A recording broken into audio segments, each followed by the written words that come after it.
The same concept will apply to the shadow parameters of the MIP ray switch. Where we want to change this shadow, we have to go to the SG node itself. So for example, if we look at this scene here, we have the shadow is semi-transparent because the sphere is actual glass. And notice the color of that. So if I go and assign a new shader,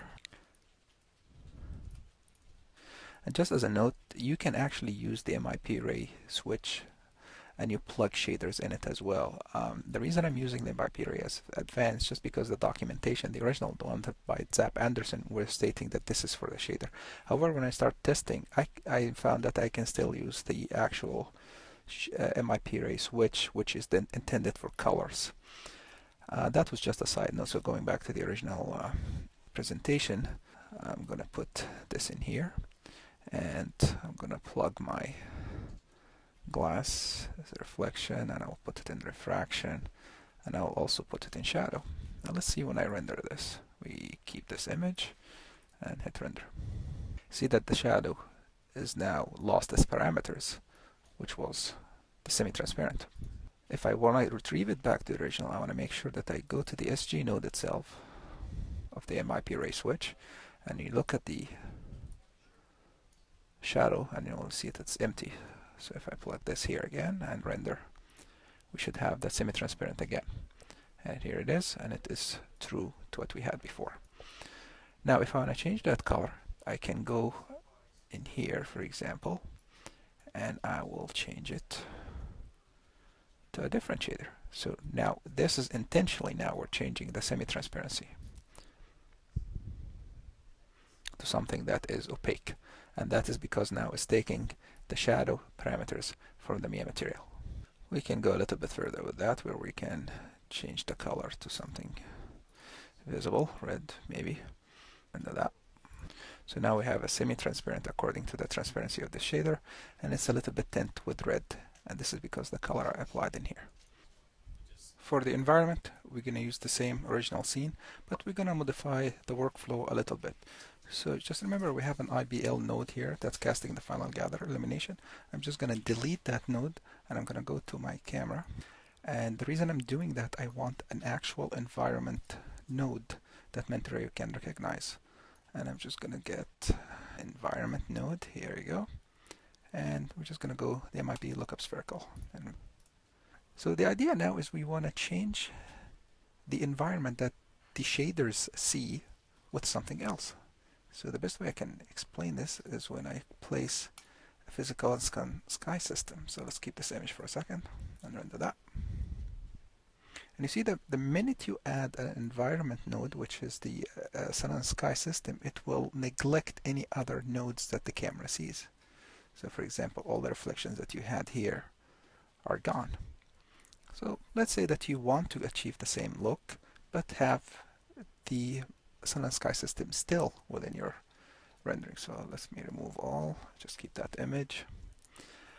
So we're going to go to our camera, and you will notice there is the environment shader has the MIA physical sky system attached to it. So I'm just going to modify that. Go to the hypershade, we delete that node, but this time I'm going to add a new MIP Ray Switch Advanced. Remember, I'm going to remove the environment shader that the camera sees. And now everything is black. Let's see what happens if I render as is. Just a little bit. See, the camera doesn't see anything anymore other than the reflection or refraction or the background. So let's see what we do to bring everything back. I'm going to put the physical sky back again to the eye. Final gather, reflection, refraction, and environment.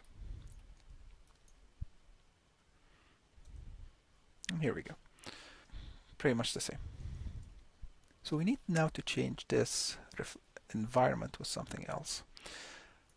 So what I'm going to grab my MIP lookup, and I'm going to place it in the environment. Let's render. See, it's starting automatically to see my surrounding environment, which I used before, to be added in here. If you want to have it closer to what you had previously when it was just the MIP lookup, you're going to need to add it as well in the final gather reflection and refraction. So let's keep this image for a second and render that portion.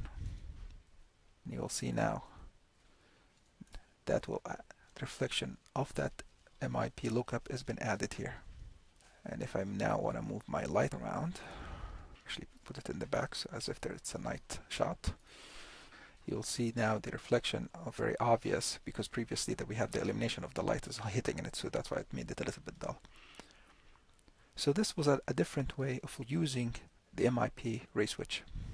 The default slot is to be used with any type of rays that might not be captured by these parameters. So if it's any type of rays that could have been used and it's not a reflection or refraction or final gather, you should put your default shader in here. So if, for example, I could have just put my Mia material sky here, and that will allow me to make sure that anything that this shader will use, it will be captured. Something else beside the final gather, refraction or refraction. Any secondary is referring to any type of secondary bounce rays, because sometimes you can add in the final gather, for example, in the direct illumination final gather, you can have a secondary diffuse bounce, and this is what any secondary is referring to. Any type of rays that can be bounced more than once, you can control it from here. Well, at the end, I hope you guys enjoyed this session, and I'm looking forward to talk to you more.